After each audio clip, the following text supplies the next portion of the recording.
लहानपणी भूक लागली की आईला सांगायचो, आई भूक लागली, तेव्हा आई लगेच गव्हाच्या पिठामध्ये गूळ आणि पाणी घालून आम्हाला हे गव्हाच्या पिठाचे मालपोहे करून द्यायचे.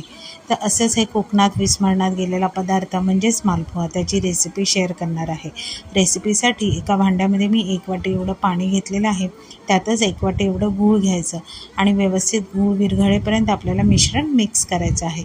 आता ते मिश्रण आपण दुसऱ्या भांड्यामध्ये गाळून घेऊया, जेणेकरून जो काही गुळामध्ये कचरा असेल, घाण असेल ती वर बसेल. आता त्यामध्येच आपण आता 1 वाटी एवढं गव्हाचं पीठ घ्यायचं आहे आणि गव्हाचं पीठ व्यवस्थित मिक्स करून घ्यायचं.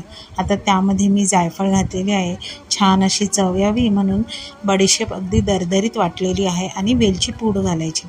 व्यवस्थित हाताने मिश्रण मिक्स करायचं. इथे जर का तुम्हाला मिश्रण घट्ट वाटलं तर अर्धी वाटी एवढं पाणी तुम्ही ॲड करू शकता. आता मिश्रण व्यवस्थित गुठळा मोडत आपल्याला मिक्स करायचं आहे. मिश्रणाची कन्सिस्टन्सी व्हिडिओत दाखवल्याप्रमाणे असली पाहिजे. आता आपल्याला ह्याचे मालपोहे बनवायला घ्यायचे आहेत. त्यासाठी इथे मी एक तवा जो आहे तो मीडियम गॅसवर छान असा गरम केला आहे.